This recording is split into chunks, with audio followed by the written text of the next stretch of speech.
శ్రీ గురుభ్యో నమః. శ్రీ శివాయ గురవే నమః.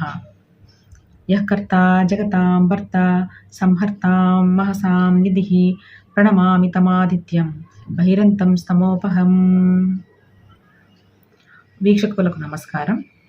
నేను మీ దేవులపల్లి రామకృష్ణ శాస్త్రి గారి శిష్యురాలిని. నా పేరు శ్రీదేవి. ప్రస్తుతం గురువుగారికి అనుకూల స్థితి లేకపోవడం వలన వారి ద్వారా ఈ వారం రాశి ఫలాలను చెప్పడానికి నేను ప్రయత్నం చేస్తాను. ఇప్పుడు మే నెల 19వ తేదీ నుండి మే నెల 25వ తేదీ వరకు గల గ్రహ స్థితిగతులను ఒకసారి పరిశీలన చేద్దాం. మేషరాశి. మేషరాశిలో బుధగ్రహం, ద్వితీయంలో రవి శుక్ర గురుగ్రహాలు, షష్టమంలో చంద్ర కేతు గ్రహాలు, లాభస్థానంలో శనిగ్రహం, వ్యయస్థానంలో కుజ రాహు గ్రహాలు సంచరిస్తున్నాయి. ఇటువంటి గ్రహస్థితిని అనుసరించి ఈ వారం రాశులకి వార ఫలాలు ఎలా ఉన్నాయో తెలుసుకుందాం. ఓం శ్రీమాత్రే నమః. ఇప్పుడు మేషరాశి వారి గురించి తెలుసుకుందాం. మేషరాశి వారికి రాశిలో బుధగ్రహం ఉండటం వలన అంత అనుకూల గ్రహస్థితి కనబడటం లేదు. మధ్యస్థితిగా ఉంటుంది.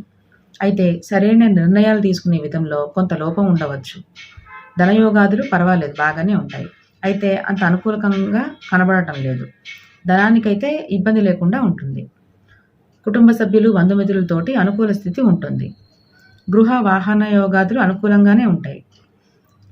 ఈ గృహ వాహన యోగాదులు ఎవరైతే ప్రయత్నంలో ఉన్నారో వాళ్ళు కొంచెం గట్టిగా ప్రయత్నం చేస్తే వాటి అనుకూలత బాగుంటుంది.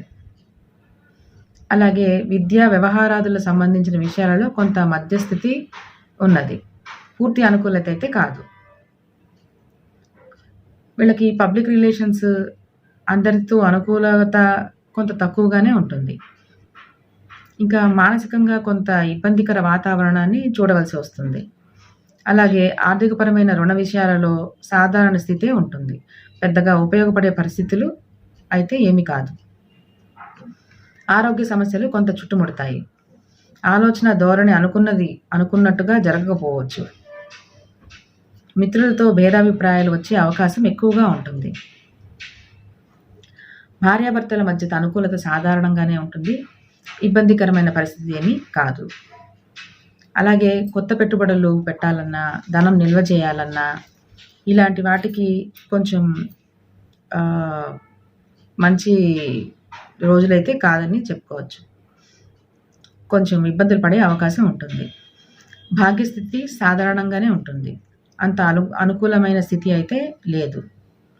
ఆర్థికపరమైన ప్రణాళికలన్నీ కూడా ప్రతికూలకంగా ఉన్నట్టు తెలుస్తోంది. ఉద్యోగ స్థితి వ్యవహారాదులు సాధారణంగానే ఉంటాయి.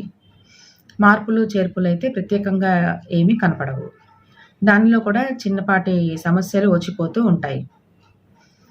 ప్రస్తుతానికి ఈ వారంలో చిన్న చిన్న విషయాలలో మార్పులు చేర్పులు అయితే జరగవచ్చు. ఏకాదశంలో శని ఉండటం వల్ల సాధారణమైన పరిస్థితి నెలకొనింది. పనులు ముందుకు వెళ్ళడానికి అనుకూలం కాదు కాబట్టి కొత్త కొత్త పనులను చేయకపోవటమే మంచిది, మొదలు పెట్టుకోవటమే మంచిది.